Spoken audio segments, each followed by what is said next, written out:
at this time, I want to welcome Laura Clements and then Miss Tina Folsom. Thank you for coming to Coffee Middle School.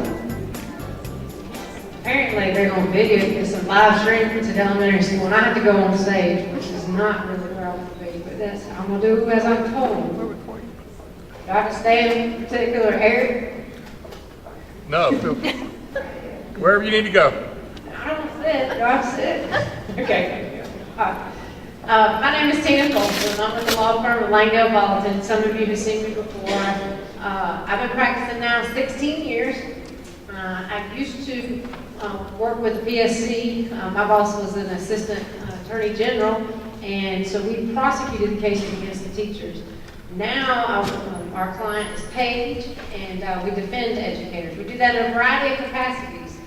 The first is your employment. You may have issues with regard to some type of disciplinary matter. You may have retirement questions. You may have disability. Anything that regards to your employment, we'll handle that. Certification issues is the second area that we will do.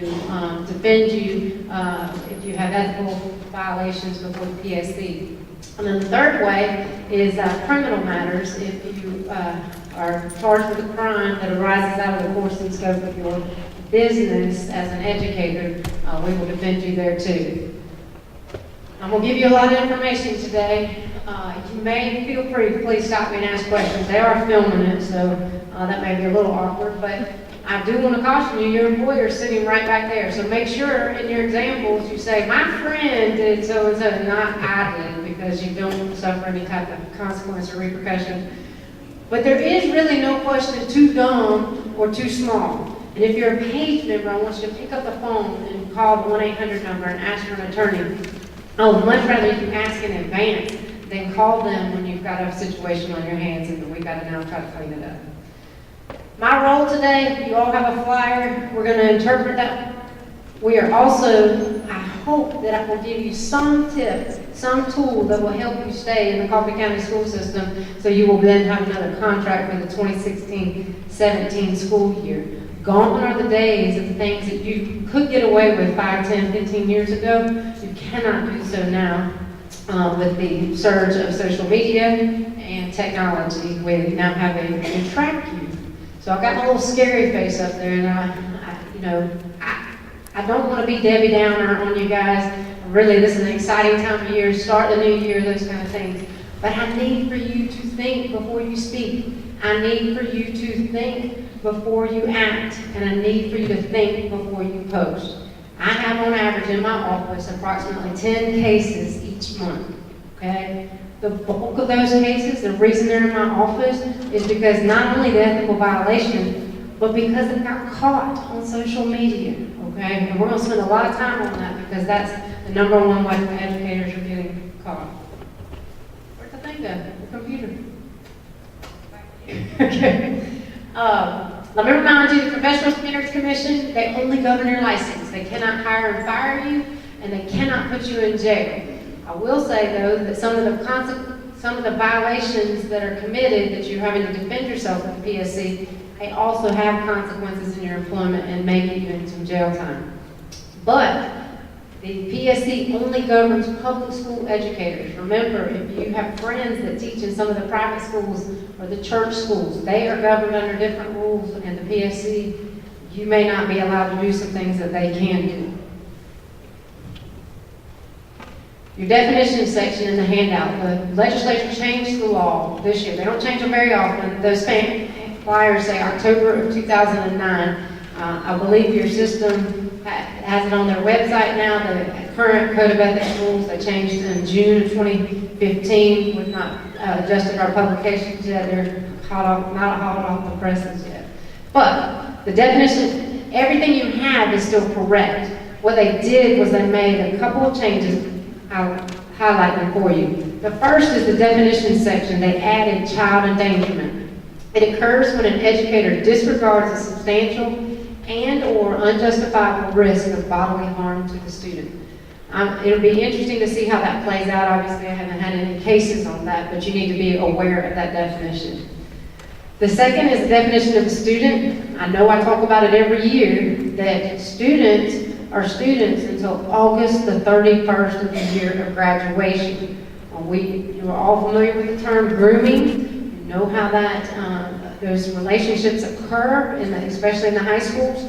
You may not foster that inappropriate relationship with students until September 1st, okay? It's August the 31st of the year of graduation. They are still considered a student. And so your conduct, what we see it most oftentimes is with the brand new teachers, because you guys are so close in age to the high school students. I know that, 50 years ago, 5 years in a marriage is not that big difference, age difference. So it can happen, but the bulk of the cases obviously are the ones where there are predators on the students.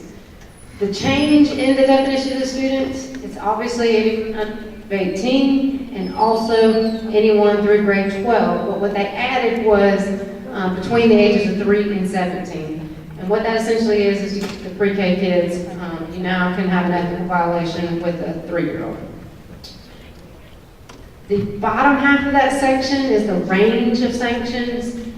The PSC is an organization, they're appointed by the governor, they serve for a 3-year term, they're staggered terms, so the composition of the board changes every year, but I'm going to tell you, they are a conservative group, okay? The sanctions that they are issuing, as we've seen it over the years, they keep getting stiffer and stiffer, the punishment, the penalties, the sanctions. Anybody that is a Georgia resident can file a complaint to the PSC. The good news for you is that they cannot pick up the phone and make an anonymous phone call. They've got to own it. So, you know a lot of people that might talk about you behind your back, and they'll say, Mrs. Jones, she's a terrible teacher. She does this, this, and this. Have you seen what she's done? But in terms of, quote, turning you in, the bulk of people are not going to do that because they got to then put their name on it. The bulk of the cases with the PSC come from your administration, though. That's the bad news. But I don't want you to harbor any ill will against your administration. They are just doing their job and what is also expected of you. The PSC is way up there in Atlanta. They would like for you to be their eyes and ears down here in South Georgia. And your administration oftentimes are on the front lines. They're the first ones to hear that complaint against you and have the evidence to make the allegation to the PSC. If you find yourself being investigated with the PSC, you're going to know about it because you're going to get this letter in the mail, certified mail. I know no good news comes from certified mail. Just go get it and let's deal with it. These are time-sensitive documents, okay? It asks you to pick up the phone and call the investigator, and you got until such and such a date to do so. I want to tell you that those conversations are recorded phone calls. What you say can and will be used against you. Many of the investigators are ex-cops. They know how to question you to get the information they need to then show an ethical violation when they write up the report. The investigator's going to want to come down and talk to you. You need legal representation even at this investigative stage. I have educators that their cases don't come to me in the investigative phase. They come to me once they get their sanction letter, and then I got to go try to clean it up. I get it. You were innocent. You didn't do anything wrong, but you still need legal representation to assist you in that investigative process so you don't make any other missteps or cause additional scrutiny to you. Investigators are going to come talk to you. They also want to talk to other witnesses. Those other witnesses can be students, it could be administration, it could be parents, it could be your co-workers. If there's criminal charges, it could be law enforcement. They're going to gather all evidence and data against you, witness statements, those kind of things. And then they're going to write up a report, and they're going to present that to the PSC the first Thursday of every month. That group will then vote, and they will decide, did you commit an ethical violation, and what, if any, sanction will be issued. You will then get the second letter, certified mail. If you didn't listen to me the first time, please get legal representation if you have this, get the second letter. It is not over just because the PSC issued you this letter and says it's 10 contract day suspension. You do have some rights, and you want to seek legal counsel to discuss those rights. If you request a hearing, you then are able to view the complaint against you. you then get a copy of the investigative file that the investigator created. And we can then evaluate the evidence that has been presented against you. Your file goes to the Attorney General's office. I get another lawyer on the other side, and then we can kind of talk about whether or not we're going to accept the sanction that was issued by the PSC, whether or not you are innocent, you did nothing wrong, and we're going to go forward with a hearing and prove your innocence. Or we might want to try to negotiate something. We admit we did something wrong, but the sanction is a little too stiff, and we try to negotiate a sanction with the consent order. Any questions on the process? All right, standard one, legal compliance. I've had 6 cases this year on this standard, all right? Let me be very clear. The PSC wants to know about your criminal history. They want to know about your felonies. They also want to know about your misdemeanor crimes of moral turpitude. That is essentially, it's a big legal word, it's your honesty crimes. It is your theft, your conversion, your pandering. But the most common one is bad check writing, okay? With those misdemeanor charges, oftentimes you don't remember being arrested because you weren't really handcuffed. You were just called down to the station to come down and get fingerprinted and booked. Sometimes you never go to a courtroom and see a judge or a jury. You just pay the fine of the check, the bad check charge. You work out a plea deal, whatever it is. And so you don't remember going to court. And sometimes you don't even go to court, it gets resolved. So, PSC still wants to know about that. They also want to know about your misdemeanor crimes involving the manufacture, distribution, trafficking, sale, possession of controlled substance or marijuana. I know that it is legal in some states to smoke marijuana. It is not in Georgia. So even possession of less than an ounce is a misdemeanor crime. PSC wants to know about it. Everybody asks me, is a DUI a misdemeanor crime that they have to report? No, okay? Now, if you have multiple DUIs, they become a felony after a certain number, all right?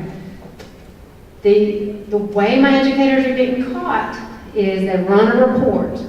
It's through the GCIC, and we call it a rap sheet. They can tell us every arrest, and they can tell us every disposition of the charges.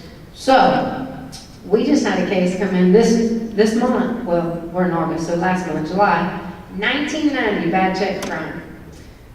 Educator hadn't reported it since 1990 because she got first offender treatment. All right. Well, look at here. The rest of that paragraph says they want to know about whether or not the conviction includes a finding or verdict of guilty, a plea of nolo contendere, regardless of whether an appeal or conviction has been sought, situation where first offender treatment without adjudication of guilt pursuant to the charge was granted, situation where adjudication of guilt or sentence was otherwise withheld or not entered, okay?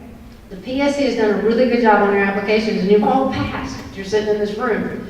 And it's up for debate whether or not we're going to still renew your certificate as the laws keep changing. But I know for 15, you still got to get your certificates renewed if this is your year. And on the application, it asks you those questions, and they have done a really good job now on the new applications to define moral turpitude. They have defined and put all those things in there. If you have any questions about how you're supposed to respond to those questions, just pick up the phone if you're a page member and call that 1-800 number. They will help you through completing those applications. But they're gonna double check you on those reports. And you've hired a criminal lawyer, they have found a way to get you offender treatment, records expunged, those kind of things. What we know though is the PSC, it's never ever really gone in this computer age, and the PSC has now added language to be able to find that information that they want to know about it, okay? I won't spend a lot of time on it, but it's a hot button issue right now. Any questions? All right, number 2, conduct with students. This is another hot button, but it's essentially why the Code of Ethics was written, because you're in involvement with students, all right? You must maintain a professional student-teacher relationship. There's a line, and you cannot cross it. The problem is that line is a little gray for a lot of people, and they don't know where that line really is drawn. So let me give you some examples. First and foremost, and it's a big, bold red line, you cannot have sex with your students, all right? I still have to say that, You've seen it in the news, you've seen it in the newspapers. All right, but you're not having sexual intercourse with your students, but you're having some sexual activity with your students, whether it's kissing, whether it's fondling, those kind of things. That is inappropriate, you may not do so. All right?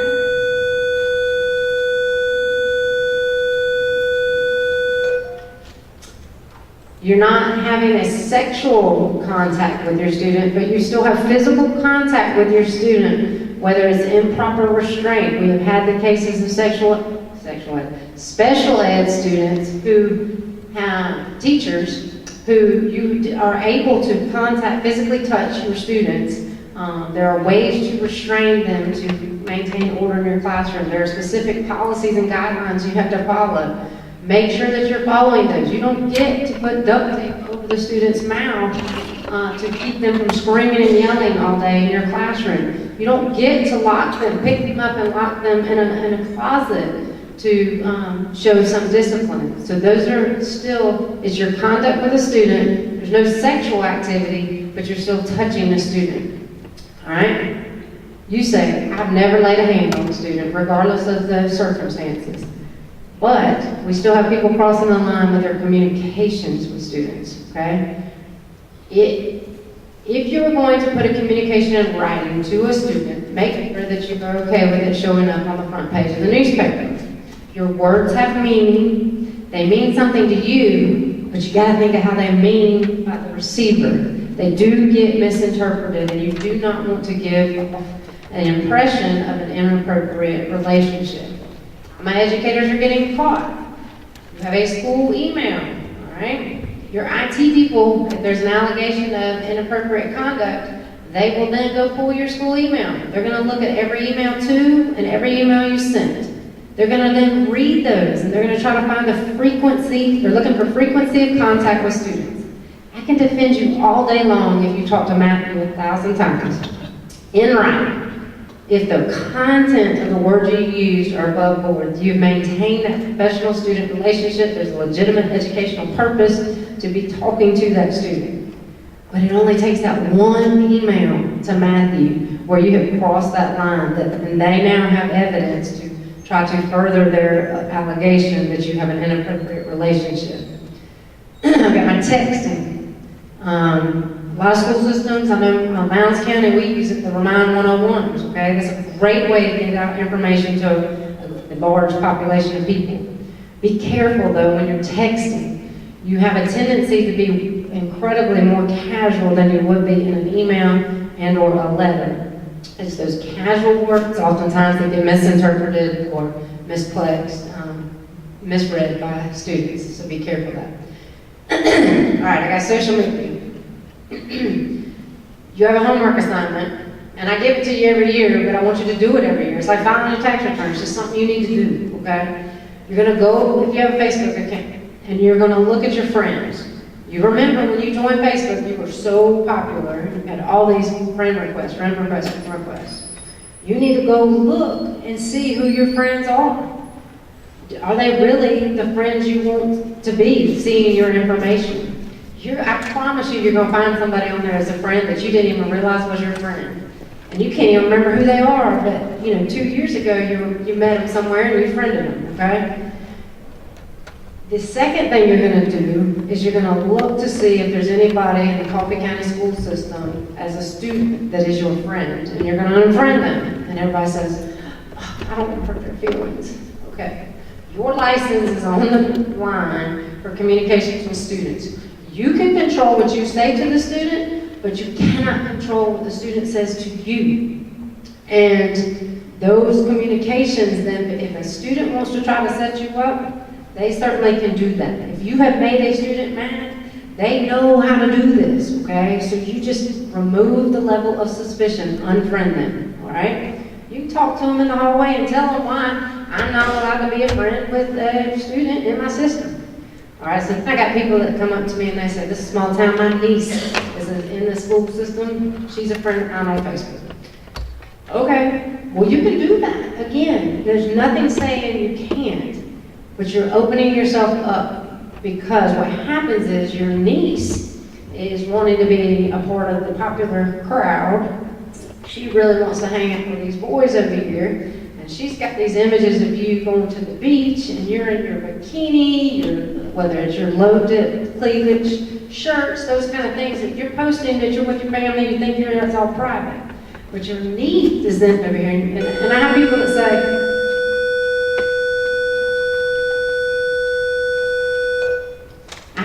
say, well, my niece would never do that. Okay, but here's what happens. You're friends with your niece, the niece is then friends with these people. When she likes your image, or she comments on your image, it then goes to their friends. And so then we know your niece is in the school system, and she's friends with other students in the school system, and so that image gets displayed to other students. You may not get in trouble for that one picture. That in itself may not be inappropriate.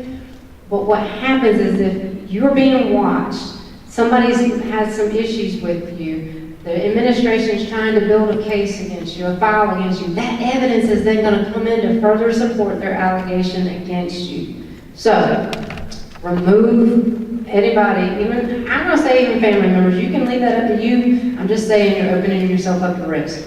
The third way you're going to go on Facebook, you're going to check your security settings.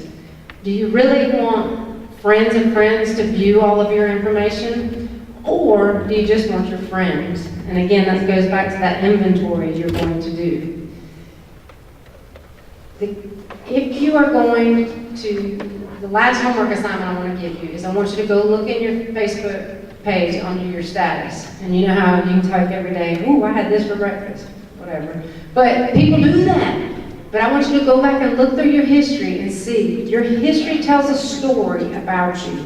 And I want you to make sure that that's the story you want conveyed. Because if every picture you post has you with alcohol in it, it's going to be a tougher time defending you when the allegation is that you are coming to work under the influence. Because all of the images you portrayed out in social media, all of them have alcohol. It just gives more ammunition to support their argument as opposed to defending you. Look at the story your Facebook tells. I need to say this. You represent the Coffee County school system 24/7. I know you only get paid for, I don't know what it is, 8 to 3, whatever it is. But a lot of people put their pastor or preacher up here on a pedestal. They can do no wrong. They're being watched like a hawk. I'm going to tell you, there are people in your community that put teachers right up under the pastors and preachers. You have an influence and an impact on these kids, many more hours in a day than even their own parents do. And so parents are very protective of their kids, and they want to make sure that they have the right role model in their classroom teaching their kids. Unfortunately, gone are the days of having a personal life and then a private life. A private life and then your professional life. For you as educators, y'all are professionals. You're held to a much higher standard than the average citizen out there. All right. The last thing I'm going to say about Facebook is do not complain about your job on Facebook. All right? I know that you're going to have a bad day. I know that you're going to want to throw up your hands and leave Coffee County School System one day. That's just one day in your contract. And that gets then displayed to your friends of friends, your friends of family's friends, those kind of things. And I promise you that's going to come back and fix you, because somebody's going to see it and say, if she really doesn't like her job, let me go. We can find somebody else that'll take and appreciate your job. So, the moral of that, just vent to the mirror, vent to somebody else. Just don't vent publicly out in social media and tell the world your problems, okay? I think that's enough on social media, but I cannot impress upon you how important it is to watch what you are posting, because that is how many of my educators are getting caught. We know that you cannot furnish tobacco, alcohol, illegal drugs to students. Pretty much everybody gets that. But what we're seeing is the failure to prevent the use of alcohol or illegal unauthorized drugs by students who are under the educator's supervision, including but not limited to the educator's residence or other private setting. Be careful of the parties, especially in high school. You all know parents that believe that it is okay for their child to drink as long as they're in their own house, they're not driving, they're not causing any problem. Well, that is their right, and I'm not passing a judgment on that. But you, as an educator, cannot be present at that house unless you prevent that from occurring, or you subject your license to scrutiny and an ethical violation. The reality of this situation is somebody's going to have to tell on you. You're going to have to get caught. But how you get caught is Matthew leaves that party, and he is intoxicated, and he gets in a motor vehicle accident. They then want to know where did the alcohol come from. Where was Matthew? Matthew was at so-and-so's house. What other adults were at so-and-so's house? Mrs. Jones, an educator in the school system. All right? It happens. Be careful. All right, standard 3 is alcohol and drugs for you personally. I've already told you you're 21, you can have a beverage, but you may not do so during school hours. Everybody gets that, that's common sense. I still have that case, okay? It comes in. It comes in more commonly not during school hours, but because you're on school property as an educator, all right? So you do not get the privilege of leaving Friday afternoon, you've had a rough week, you want to go to the bar and meet all your colleagues up there for happy hour. If you have to come back and sponsor or chaperone the dance that night at 8 p.m. We have had the case where the educator's 90 pounds, she's had 2 glasses of wine, she only ate a chicken finger at dinner. Well, that's going to affect her very differently than the 300-pound woman that has 2 glasses of wine. Just do not consume alcohol or drugs and then show up back on school property, okay? It also then extends to school-related activities, and that's really getting at your overnight trips, whether it's the band trips, the athletic trips, academic, anything where you travel. You're away from, it's not during school hours, it's not on school property, but you're on a school-related event. You must abstain from use of drugs and alcohol. We have it every year. I got my prescription drug symbol up here. Be careful if you are under a doctor's care and you are on controlled substances. They do affect and impair your judgment and ability to function. Make sure that you can do the job that you were assigned to do under those medications and that you are not abusing them. We have had the case where the educator doesn't follow the prescription and takes them a little more frequently than she should, takes them more quantity than she should, those kind of cases. Be careful. It also extends to school-related, it's got school-related or school district activities. And what that means, we've had the case where the educators traveled to Atlanta. They were at a training conference that was paid for by the school system. And there was a vendor there that wanted them to buy their product. There were free drinks and appetizers. The problem was the educators were overserved.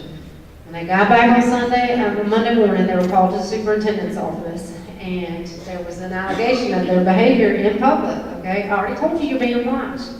Well, they're thinking, wait, I was in Atlanta. It was not during school hours. It was not on school property. Didn't even have school students with me. In fact, I wasn't even in my county.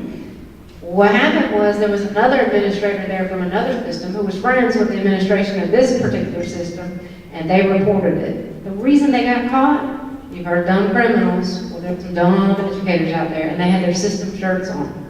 So that is how they got in trouble. Again, so I tell you that, it is kind of a funny example, but it really can happen, and it goes back to you need to watch how you consume alcohol in public and your behavior. Just drink responsibly, that's it.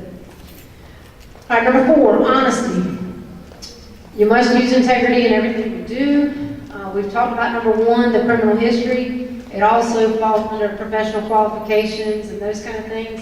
If you find yourself leaving Coffee County School System, you'll have to complete an application, resume, transcript. I'm here to tell you, people double check that. They look at your references. They want to verify that you actually worked where you said you worked, or you got an online course that you actually say you got, or their certificate. People will double check you. Number 2, information submitted to federal, state, local school districts or other governmental agencies. You as educators have a lot of paperwork to fill out. You must do so honestly and accurately. We have had the case where the special ed teachers filled out paperwork. They needed to have their supervisor sign this one educator. Could not find that educator on Friday afternoon to sign the paperwork. She just went, that's a crime, that's forgery, and it also found her with an ethical violation. The moral of that story is just pick up the phone, call that supervisor, ask them, do I have permission to sign your name? Get that in writing so you have the CYA that says, she told me I could sign her name. You have then the authorization to use the signature. Number 3, evaluation of students. Make sure that you give the students the grade that they have earned. Make sure you have the documentation to support the grade that they have earned. As we move to technology and input grades, it's a lot easier to track. You can see how they end up with the grade they got when you see all the grades that they on their class assignments and those kind of things. Reasons for absences and leaves. You have personal days and you have sick days. If you use your personal day, you don't have to answer to anybody as to why you didn't show up to school. But if you use a sick day, some systems have policies about what you're supposed to provide to your employer. We have had the case where the educator brings in her return to work slip from the doctor's pad. You know what? Some administrators are like Sherlock Holmes. They investigate those things. And they verify, you know what? That is not even a legit doctor. That doctor doesn't even practice, and that was a stolen prescription pad, stolen pad for the return to work slip. So, I mean, that's fraud, okay? That's a crime, and it's also, she found herself with an ethical violation as well, too. We've also had the educator who used up all her personal days, her family's wanting to go on vacation, so she just turns in a sick day. Well, next thing you know, she's on social media posting those pictures with her family on vacation.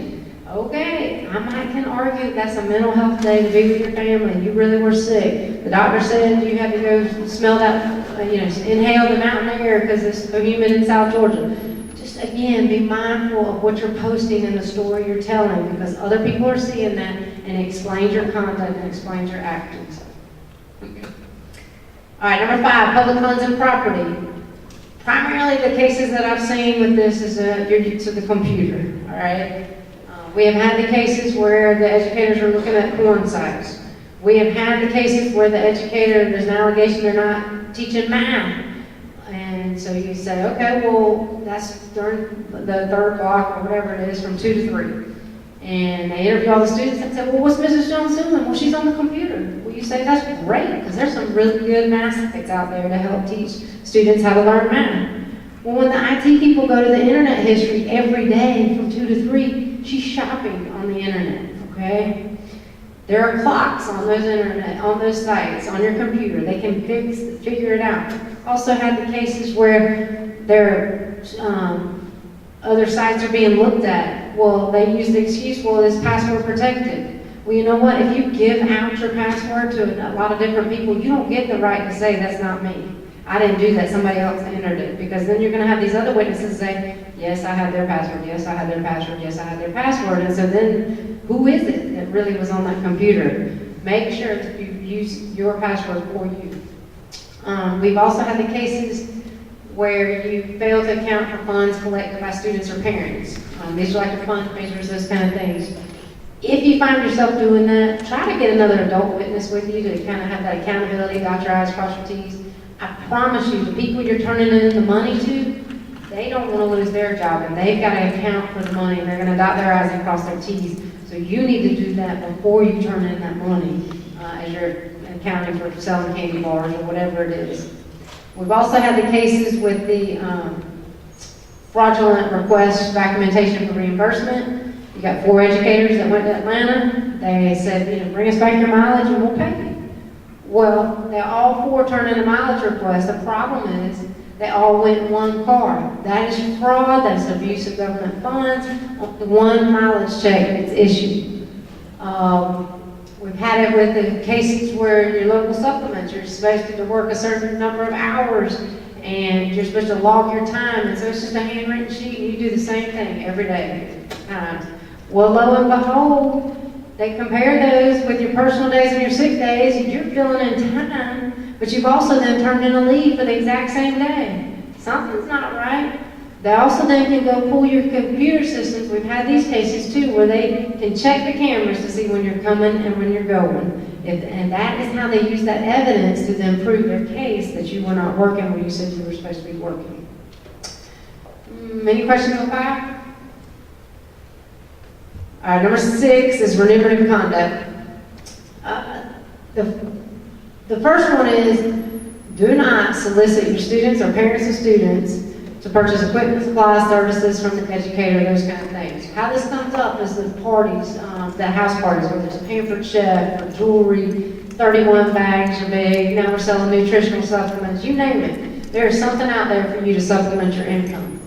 But you cannot, as an educator, solicit those people to come and supplement your income. And how it comes up is that there is the appearance that you are favoring some students over others, and you're favoring Mary's student because Mary is one of your customers in the or business or those kind of things. So again, it goes back to grading. If you can show that Mary earned the grade you gave her, and it's not because they're buying product, we might can get you out of that case, okay? Be careful of accepting gifts from vendors or parents and those kind of things. You don't want to have the appearance of a conflict of interest or being influenced by the gifts you may receive. Tutoring students. You can tutor students for money. If you're going to do that on school property, you need to get approval from your administration first. If you are tasked with teaching 8th grade social studies and you got 30 students, you cannot tutor those 30 students for money. That is your job. You are expected to teach them, stay after school, do whatever you can to make those 30 students succeed. Coaching, the athletic camps, those kind of things. Be careful if you're an educator and a coach and you're doing these camps or doing these extra trainings and you charge a fee for those, because you do not want to give the appearance that you're selecting people on your team that actually were lining your pocket on the side as opposed to those that had the better athletic ability and talent. Any questions on 6? All right, number 7, confidential information. You are privy to, as we move in technology, you have access to a lot of information that must remain confidential. Under FERPA, there is a lot of information that you cannot divulge about a student. The cases we've had are with grading. You all know it. You've got those kids that are high achievers. They finish first. You cannot keep them entertained, stimulated, challenged, whatever. You've got this pile of work over here to do, and you don't have enough hours to do it. You say, come over here, Mary. Can you just enter all these grades into my system because they're due today? No, that is a violation of FERPA. Mary has no business knowing what the other students' grades are. We also, you have access to health protective information. So as we mainstream students with disabilities, there's a lot of disabilities you cannot see. If you have, we've had cases with dyslexia or ADHD, those kind of things. You cannot divulge that information unless you have a legitimate educational purpose for doing so. It's really to cut down on the rumors and the chit-chat and the gossip about these students and their health protective information. Any questions on 7? All right, or 8, abandonment of contract. Just had this one, settled it last Wednesday. That was the day before the educator had to report to work at the new system. You cannot be under contract with 2 systems at the same time. That's the first rule. Second rule is that is a legally binding document. The contract that you signed, it is enforceable against you, and you can enforce it against the school system. I get it, life happens. You want to, you've got maybe a medical condition and you need to be let out of your contract. You've got ailing parents that you've got to go care for and you want to get out of your contract. Your spouse needs to relocate, got a new job, you got to get out of your contract. You don't want to work at Coffee County School System because you can go get a job making more money in another system, and you want to get out of your contract. You must go talk to your administration, and you must get written permission to be released from your contract. We had an educator, he resigned May 26th. All right, and I used to say you got to give them enough ample time to find, they just want to be able to find a replacement and that kind of thing. So May 26th, he thought he was doing the right thing. The system would not give him written permission to release him until they found a replacement. They finally found a replacement for him on Wednesday before before Thursday, he's supposed to sign his contract and not show up for the next school. And this is the hotbed, this time of year right now is really popular for abandonment of contract, and December is really popular for abandonment of contract. So be mindful of that, it happens. Because we're no longer really in a surplus of educators, okay? Especially in South Georgia. It is difficult to attract qualified teachers in the system, and so finding replacements for them are going to be harder and harder to do. Just make sure you get that written documentation. All right, number 9, required reports. You should sit through some type of training regarding, from your counselor or whomever, with regard to you being mandated reporters. You have signs to look for child abuse. You have an obligation to report that, and you must report that timely, okay? There are criminal ramifications for your failure to do so. We have represented educators that have been handcuffed to the school system because they were charged with failure to report. Not only to report, it's failure to timely report the charges. And then it's also failure to report to the proper person. The law says report to defects and law enforcement, but you're protected as an educator in your school system if you'll follow the school system policy and you go to the correct person. You don't just get to pick and choose who you're supposed to go to. Most school systems and each building have a designee. Make sure you learn who that designee is. I want you to send them an email, and that's going to be your CYA that you reported it, okay? The email's going to say, I need to discuss with you potential child abuse. You're not going to list the child's name, because then that name, as that email gets circulated, may violate FERPA. And you're going to send them with a read and receipt flag on it, okay? That gives you that date and time that you can prove then later, I timely reported it to it. But you cannot leave it at that. The kid comes off the bus at 8 a.m., bruises all over him, you send the email to Mrs. Jones, then you get distracted. And it's Friday afternoon and you're trying to get out of town and you forgot. Well, that's going to be on you, not Mrs. Jones. You have not told Mrs. Jones who to go investigate. And you think about it on Monday when you get back to school. That is not timely reporting, and you need to follow up on that email. After you've reported it to Mrs. Jones, I also don't want you to kind of wipe your hands of it, because what we also have cases where educators are reporting it to Mrs. Jones. Mrs. Jones does what she's supposed to do, but as it moves up the chain of command, the ball gets dropped. And so you need to kind of follow up on that and make sure that there's an investigation going on, or however the determination is made. I would much rather you go with your gut and report the child abuse allegation, and those trained to investigate it find out that there was no child abuse, than you not reporting and something more harmful happening to those kids. All right, number 10. If your administration or PSC doesn't like what you're doing and it doesn't fit nicely and squarely under 1 through 9 and 11, it's going to come under here under standard 10. It's anything that affects the dignity and integrity of the education profession. Your little handout says teaching profession. The other changes in the law, they changed it to education because there's a lot of people in the central office that are no longer teaching, but they're still certificated educators and they're held to the same standards as you. Most of the cases come under inappropriate language. You must talk to these students with respect. You must, they don't deserve you talking to them with respect. They sure don't respect you. They're gonna dog cuss you. Do not stoop to their level. Take a deep breath, maintain your composure, be the adult, be the professional, and handle that situation. You do not get to cuss at your kids. You do not get to name call to your kids. Those words that you use go back to mommy and daddy, and those words have different meanings to different people. Be careful of that. We also have inadequate supervision. You are charged with watching these kids while they're under your duty, your care. It includes also the bus duty, the lunchroom duty, the playground duty, the hall monitoring, those kind of things. I get it, you only have 2 eyes, and you got 30 kids you gotta watch. But you need to be able to stand there and say, I did the best I could with the resources I had. There are lots of protections for you as educators as we move in this technology phase, as we have cameras, more and more cameras being installed. And that then tells the story, to support your story that you did all that you could do in that situation. The last one is testing. Technology here is also helping our educators. We have less and less testing violations because as we move to computerized testing and get away from the paper and pencil, we no longer have the influence of the test by the educator's voice with their inflection and their diction. Every kid is hearing it the exact same way on the headphones testing. Gone are the examples of test booklets where you have to turn in a certain number because they're all on computer now.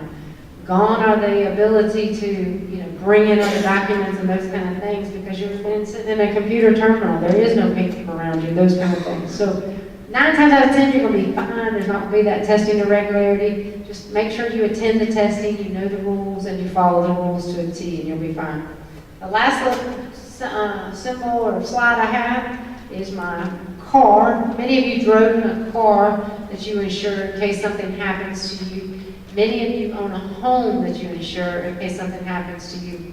All of you are part of a profession, and I would ask that you insure that profession in case something happens to you. It only takes one time, one student, one complaint to affect your employment, and Laura's going to tell you how to do that.